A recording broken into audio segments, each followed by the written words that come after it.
Redmi को तर्फबाट आउने Redmi Note 12 चाहिँ मेरो हातमा आइसकेको छ। आजको भिडियोमा चाहिँ म तपाईहरुसँग यही फोनको बारेमा चाहिँ कुरा गर्न जाँदैछु। यो Redmi Note 12 4G चाहिँ अन्डर 25,000 मा चाहिँ नेपालमा लन्च भएको छ अनि तपाईले त्यो प्राइस रेन्जमा चाहिँ एकदमै दामी फिचर्सहरु चाहिँ पाउन सक्नुहुन्छ। अब यो फोन चाहिँ भ्यालु फर मनी छ कि छैन त्यो प्राइसिङको हिसाबले चाहिँ तपाईहरु आँखा चिम्लेर जाने फोन छ त। यो भिडियोमा चाहिँ हामी कुरा गर्न जाँदैछौं। अब चाहिँ म तपाईहरुको टाइम वेस्ट नगरिकन सिधै Redmi Note 12 4G तिर जान चाहन्छु। बक्स कन्टेन्टको बारेमा कुरा गर्नु पर्दाखेरि चाहिँ तपाईले यस्तो खालको बक्स देख्न सक्नुहुन्छ। त्यसलाई खोल्ने बित्तिकै चाहिँ तपाईले यहाँ माथिपट्टि नै पाउन सक्नुहुन्छ एउटा पाउच। यो पाउचलाई खोलेपछि चाहिँ तपाईले यहाँ सिम इजेक्टर टुल पाउन सक्नुहुन्छ, जसलाई युज गरेर तपाईले भित्र छिराएर बाहिर निकाल्न सक्नुहुन्छ। सिम हाल्नको लागि सिम ट्रे। अनि त्यसैगरी फर्दर तपाईले यहाँ पाउन सक्नुहुन्छ बक्समा यदि तपाईलाई अल्छी लागेको छ भनेदेखि चाहिँ यहाँ तपाईलाई रेडमीले चाहिँ एकदमै धेरै बुकहरु चाहिँ दिएर पठाएको छ, पढेर बस्नु होला। सिरियसली रेडमी यत्रो धेरै पेपर के गर्ने? यो एउटा सानो क्यूआर दिएको भएदेखि त स्क्यान गरेर सबैजना वेबसाइटमा गएर पढिहाल्थ्यो नि यार। यत्रो के गरेको यो थैट। अनि त्यसैगरी तपाईले चाहिँ यहाँ सिलिकन केस पाउन सक्नुहुन्छ, जसको क्वालिटी चाहिँ डिसेन्ट लाग्यो मलाई। त्यस्तो धेरै राम्रो पनि छैन, त्यस्तो धेरै नराम्रो पनि छैन। सो डिसेन्ट क्वालिटीको केस तपाईले पाउन सक्नुहुन्छ। अनि यहाँनिर मेन मुद्दा तपाईले फोन पाउनु भयो। मसँग चाहिँ यो ग्रीन कलरमा चाहिँ मैले ल्याएको छु। अब यो फोनलाई चाहिँ हामी एकछिन साइडमा राख्छौं। अनि त्यसैगरी यहाँनिर सबैभन्दा इन्ट्रेस्टिङ कुरा चाहिँ के छ भने तपाईले यो फोनमा चाहिँ टाइप सी को केबल पाउन सक्नुहुन्छ। अनि त्यसैगरी 33 वाटको चाहिँ चार्जर पाउन सक्नुहुन्छ, त्यो पनि बक्समा। कुनै कम्पनीले चाहिँ तपाईहरुलाई बक्सबाट चार्जरै हटाउन थालेको छ। स्यामसङ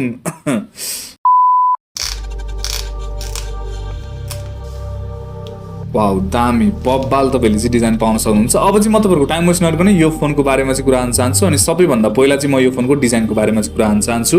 अब डिजाइनको बारेमा चाहिँ यहाँ धेरै कुराहरु चाहिँ गर्नुपर्ने छ। सबैभन्दा पहिला चाहिँ यो फ्ल्याट एजको साथमा आउँछ, जुन चाहिँ मलाई पर्सनली त्यति धेरै मन पर्दैन। अनि अर्को चाहिँ यो फोन 6.67 इन्चको डिस्प्लेको साथमा आउँछ भनेको यो फोन चाहिँ हातमा लिँदाखेरि एकदमै ठुलो छ।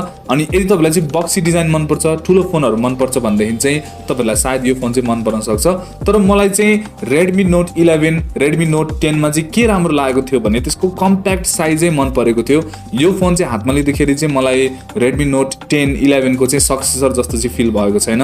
यो चाहिँ म Redmi Note 11 Pro हरु चाहिँ चलाएको जस्तो मलाई फिल भइरहेको थियो। यो चाहिँ मेरो पर्सनल प्रेफरेन्सको कुरा हो। सायद तपाईलाई चाहिँ यस्तो खालको फोन पनि मन पर्न सक्छ, यस्तो डिजाइन भएको। अनि यो ब्याक साइड चाहिँ तपाईले म्याट फिनिशको साथमा पाउनु भएको छ। त्यसमा चाहिँ कुनै पनि डाउट छैन, तपाईले चाहिँ अन्डर 25,000 मा चाहिँ one of the best design भएको फोन पाउनु भइरहेको छ। अनि यो ब्याक साइडमा चाहिँ के छ भने यसमा चाहिँ हातको दागहरु चाहिँ एकदमै धेरै लाग्छ। अनि यो पुस्दाखेरि पनि त्यति धेरै चाहिँ राम्रोसँग जाँदैन रहेछ हैन। त्यो चाहिँ अलिकति प्रब्लम मैले फेस गरिरहेको थिएँ। अनि यो फोनमा चाहिँ अर्को कुरा के छ भने तपाईले चाहिँ यसरी यो फोनलाई चाहिँ धेरै बेरसम्म एउटा हातले चाहिँ यो फोनलाई युज गरिराख्नु भयो भनेदेखि चाहिँ यो हातको यो पार्ट चाहिँ अलि दुख्छ हैन। यो वाला जोइन्ट वाला पार्ट चाहिँ अलि बढी दुखेको जस्तो चाहिँ मलाई फिल भइरहेको थियो। बाकी तपाईले वरिपरि साइडको फ्रेम चाहिँ तपाईले प्लास्टिकको पाउनु भएको छ। अनि फिंगरप्रिन्ट सेन्सर चाहिँ तपाईले साइडमा पाउनु भएको छ। इन डिस्प्ले फिंगरप्रिन्ट सेन्सर चाहिँ छैन। अब यो प्राइसमा चाहिँ खासै त्यसको बारेमा कम्प्लेन चाहिँ गर्नु पर्दैन। सो ओभरअल डिजाइन चाहिँ म के भन्न चाहन्छु भने यो कम्फर्टेबल चाहिँ फोन होइन, तर one of the best looking चाहिँ फोन हो, त्यति चाहिँ म भन्न चाहन्छु। अब चाहिँ म यो फोनको डिस्प्लेको बारेमा चाहिँ कुरा गर्न चाहन्छु। डिस्प्ले चाहिँ वान अफ द बेस्ट तपाईले पाउनु भएको छ। यो फोनमा चाहिँ 1200 निट्सको सुपर एमोलेड डिस्प्ले पाउन सक्नुहुन्छ। अनि राम्रो कुरा के छ भने 120 हर्ट्जको चाहिँ रिफ्रेश रेट भएको यो डिस्प्ले छ। हुन त अब 120 हर्ट्ज चाहिँ तपाईले फ्ल्यागशिप लेभलको त्यस्तो खालको स्मुथनेस चाहिँ यसमा पाउनु हुँदैन। मैले चाहिँ नर्मली युआईहरु चलाउँदाखेरि हैन सेटिङमा गएर चाहिँ एप ओपन क्लोज गर्दाखेरि पनि यसमा चाहिँ जिटरिङहरु मैले फेस गरिरहेको थिएँ। भनेको 120 हर्ट्ज चाहिँ यसमा त्यस्तो राम्रोसँग अप्टिमाइज चाहिँ छैन। त्यो भएर चाहिँ तपाईले फेरि दिमागमा चाहिँ अब 120 हर्ट्ज छ भने पछाडी चाहिँ ए मक्खन अब बबाले चल्छ त्यस्तो चाहिँ नसोच्नु होला। यो फोनमा तपाईले ल्याग चाहिँ फेस गर्नुहुनेछ। 120 हर्ट्जमा चाहिँ जति बेला पनि यो फोन चाहिँ चल्दैन। अब बाकी डिस्प्ले प्यानलको चाहिँ क्वालिटीको बारेमा कुरा गर्नुहुन्छ, कलर कन्ट्रास्ट रेशियो ब्राइटनेस केही पनि त्यसमा चाहिँ केही पनि कम्प्लेन छैन। तपाईले चाहिँ यसमा बेजल्सहरु पनि त्यति धेरै ठुलो चाहिँ पाउनु भएको छैन। अनि जस ओभरअल डिस्प्ले एकदमै राम्रो लाग्यो मलाई। अन्डर 25,000 मा चाहिँ यो one of the best display चाहिँ तपाईले पाउनु भएको छ, त्यो पनि 120 हर्ट्जको साथमा। सो त्यो चाहिँ राम्रो कुरा हुन जान्छ। अब चाहिँ म यो फोनको क्यामेराको बारेमा चाहिँ कुरा गर्न चाहन्छु। तपाईले सबैभन्दा पहिला चाहिँ 50 मेगापिक्सलको चाहिँ सेन्सर पाउन सक्नुहुन्छ। प्राइमरी सेन्सर त्यही तपाईलाई दिएको छ। अनि त्यसैगरी 8 मेगापिक्सलको चाहिँ तपाईले अल्ट्रा वाइड एंगल लेन्स पाउन सक्नुहुन्छ। अनि 2 मेगापिक्सलको तपाईलाई डेप्थ सेन्सर म्याक्रो त्यही तपाईलाई चाहिँ दिएको छ। सो ओभरअल तपाईले क्यामेरा हेर्नुभयो भनेदेखि चाहिँ राम्रो लाग्यो मलाई प्राइसिङको हिसाबले। भिडियो चाहिँ तपाईले 1080p at 30fps सम्म लिन सक्नुहुन्छ पछाडिको क्यामेराबाट। अनि त्यसैगरी फ्रन्ट क्यामेराको बारेमा कुरा गर्नुहुन्छ भनेदेखि चाहिँ तपाईले यहाँ 13 मेगापिक्सलको चाहिँ सेल्फी क्यामेरा पाउनु भएको छ। त्यसैगरी तपाईले सेल्फी क्यामेराबाट पनि 1080p at 30fps सम्म चाहिँ भिडियो लिन सक्नुहुन्छ। ओभरअल यसबाट लिएको फोटोहरु चाहिँ त्यस्तो धेरै नराम्रो थिएन अनि भिडियोमा पनि तपाईले चाहिँ EIS पाउन सक्नुहुन्छ। सो हल्का फुल्का स्टेबलाइजेसन पनि तपाईले चाहिँ पाउन सक्नुहुन्छ। अब त्यसैगरी यो फोनको परफर्मेन्सको बारेमा कुरा गर्नु पर्दाखेरि चाहिँ यसमा तपाईले Qualcomm Snapdragon 685 को चिपसेट पाउन सक्नुहुन्छ। अब यो प्रोसेसर चाहिँ Redmi Note 11 मा युज भएको Qualcomm Snapdragon 680 बाट चाहिँ त्यस्तो ठुलो इम्प्रुभमेन्ट चाहिँ होइन। तपाईले ओभरक्लक भर्सन मात्र पाउनु भएको छ। 685 चाहिँ त्यस्तो खतरा प्रोसेसर चाहिँ यो अन्डर 25000 सबभन्दा बेस्ट प्रोसेसर चाहिँ हैन। त्यही भएर चाहिँ तपाईले गेमिङको लागि यो फोन लिँदै हुनुहुन्छ भन्ने चाहिँ तपाईलाई बेटर अप्सन चाहिँ छ। Poco M5 हरू तपाईले पाउन सक्नुहुन्छ। तर तपाईलाई overall day to day use गर्नको लागि चाहिँ हल्का फुल्का गेमिङ गर्नको लागि त्यसैगरी तपाईलाई नर्मल युजेसहरु गर्नको लागि चाहिँ केही पनि प्रब्लम छैन। तपाईले डिसेन्ट खालको राम्रो प्रोसेसर चाहिँ पाउनु भएको छ। UFS 2.1 को तपाईले स्टोरेज पाउन सक्नुहुन्छ भने DDR4X को चाहिँ 4GB को RAM 64GB को चाहिँ स्टार्टिङ भेरिएन्ट पाउन सक्नुहुन्छ जसको परफर्मेन्स चाहिँ डिसेन्ट छ। यसमा चाहिँ तपाईले RAM म्यानेजमेन्ट पनि ठीकठाक पाउन सक्नुहुँदो रहेछ। त्यस्तो धेरै राम्रो छैन, त्यस्तो धेरै नराम्रो पनि छैन। सो ठीकठाक तपाईले RAM म्यानेजमेन्ट चाहिँ पाउन सक्नुहुन्छ। अब त्यसैगरी यो फोनको चाहिँ सफ्टवेयरको बारेमा कुरा गर्नु पर्दाखेरि चाहिँ MIUI 14 यसले रन गर्छ। Android 13 out of the box तपाईले पाउन सक्नुहुन्छ। Android 13s मा तपाईलाई दिएको छ। अनि मैले चाहिँ अघि पनि भनिसकेको छु तपाईलाई UI हरु चलाउँदाखेरि चाहिँ तपाईलाई जतिखेर पनि 120 हर्ज यसमा चाहिँ स्मुथनेस चाहिँ फिल हुँदैन। अब सेटिङहरु नर्मली स्क्रोल गर्दाखेरि चाहिँ त्यस्तो धेरै प्रब्लम देखिदैन। तर एप ओपन क्लोजहरु गर्दाखेरि चाहिँ तपाईले फेस गर्नुपर्ने हुन्छ त्यो चाहिँ। अनि त्यसैगरी यहाँनिर तपाईले हेर्नुभयो भनेदेखि चाहिँ यसमा प्री इन्स्टल एपहरु चाहिँ एकदम धेरै आएको छ। ब्लटवेयरहरु तपाईले पाउन सक्नुहुन्छ यसमा। सो MIUI ले चाहिँ यहाँ तपाईलाई प्री इन्स्टल एपहरु चाहिँ नदिएको भए चाहिँ राम्रो हुन्थ्यो जस्तो लाग्यो मलाई। तपाईले चाहिँ यहाँ नेटफ्लिक्स भयो, फेसबुक भयो, टिकटक भयो अनि त्यसैगरी तपाईँ गेम्सहरु भयो एकदमै प्री इन्स्टल भएर चाहिँ आएको हुन्छ। अनि त्यसैगरी तपाईहरु चाहिँ यदि नर्मल युजर हुनुहुन्छ भनेदेखि चाहिँ यसमा एड्सहरु पनि फेस गर्नुपर्ने हुन्छ। सो यो फोन लिँदै हुनुहुन्छ भनेदेखि तपाईहरु त्यसको लागि चाहिँ रेडी भएर बस्नु होला।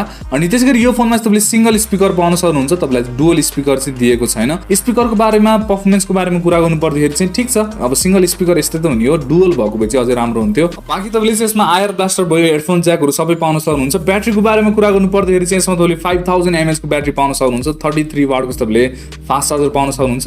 लगभग तपाईले आधी घण्टामा चाहिँ 70% 70 to 75% चाहिँ चार्ज गर्न सक्नुहुन्छ भने यो फोनमा। अनि 5000 mAh को ब्याट्री छ तपाईलाई एक दिन त आरामले टिक्छ यो फोनमा। यदि तपाईहरु नर्मल युजर हुनुहुन्छ भने तपाईलाई 1.5 दिनसम्म पनि जान सक्छ। सो ब्याट्रीमा चाहिँ त्यस्तो धेरै इस्यु छैन अहिलेको लागि। तर तपाईले चाहिँ जति बेला पनि 120 हर्जमा चाहिँ यो फोनमा चलाउनु भयो भने सायद अलि लङ रनमा चाहिँ ब्याट्रीमा थोरै इस्यु आउन सक्छ, अलि छिटो ड्रेन हुन सक्छ। अब यो फोनको प्राइसिङको बारेमा कुरा गर्नु पर्दाखेरि चाहिँ यसमा तपाईले तीनटा भेरिएन्ट पाउन सक्नुहुन्छ। म तीनटै भेरिएन्टको प्राइसिङ चाहिँ स्क्रिनमा देखाइदिने छु।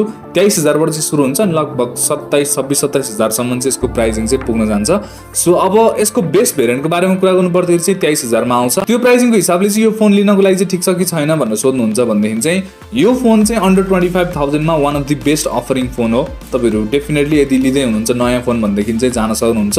तर तपाईलाई मैले सबै कुराहरु भनिसकेको छु। त्यसको लागि तपाईहरु रेडी भएर बस्नु होला यो फोन लिनुभन्दा अगाडि। अनि त्यसैगरी अर्को कुरा चाहिँ म के भन्न चाहन्छु भने यदि तपाईहरुसँग चाहिँ Redmi Note 11 सिरिज छ भनेदेखि चाहिँ यो फोन अपग्रेड गरिहाल्नु पर्ने जस्तो चाहिँ मलाई लागेन अहिले यतिखेरको लागि। अनि यहाँनिर चाहिँ म तपाईलाई एउटा कुरा भन्न चाहन्छु, यो फोनमा चाहिँ 5G छैन भनेर तपाईलाई डाउट लागिरहेको होला हैन यो फोन लिने कि नलिने भनेर।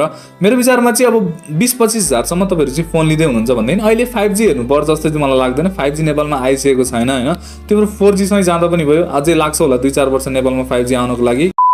अहिलेको लागि चाहिँ यो फोनमा अपग्रेड गर्नुपर्छ जस्तो लाग्दैन। तर तपाईं नयाँ फोन लिँदै हुनुहुन्छ भनेदेखि चाहिँ अन्डर 25000 मा यो one of the best phone हुन जान्छ। अब चाहिँ हामी भिडियोको अन्त्यतिर आइसकेका छौं। यो फोनको चाहिँ मैले फुल रिभ्यू गरेको होइन, त्यो चाहिँ तपाईले बुझ्नु होला। यो हल्का फुल्का मैले यसलाई युज गरिरहेको थिएँ अनि त्यही अनुसारले चाहिँ मैले मेरो एक्सपिरियन्स चाहिँ तपाईलाई शेयर गरेको हो। मेरो विचारमा चाहिँ मैले तपाईलाई सबै कुराहरु भने होला यो फोनको बारेमा। यदि तपाईहरु चाहिँ आइफोनको प्राइस चाहिँ नेपालमा किन ड्रप भइरहेको छ त्यो भिडियो हेर्न चाहनुहुन्छ भनेदेखि चाहिँ त्यो भिडियो यहाँ छ, यहाँबाट गएर तपाईले हेर्न सक्नुहुन्छ। अब यदि तपाईलाई चाहिँ यो भिडियो मन पर्छ भने यो भिडियोलाई चाहिँ लाइक गर्न सक्नुहुन्छ अनि यदि तपाईहरु चाहिँ हाम्रो च्यानलमा हुनुहुन्छ भने च्यानललाई सब्स्क्राइब पनि गर्न सक्नुहुन्छ किनभने म चाहिँ यस्तै इन्ट्रेस्टिङ भिडियोहरु चाहिँ ल्याउने गर्दछु। अब अर्को भिडियोमा भेट्नेछु, त्यतिन्जेलसम्मको लागि गुड बाइ।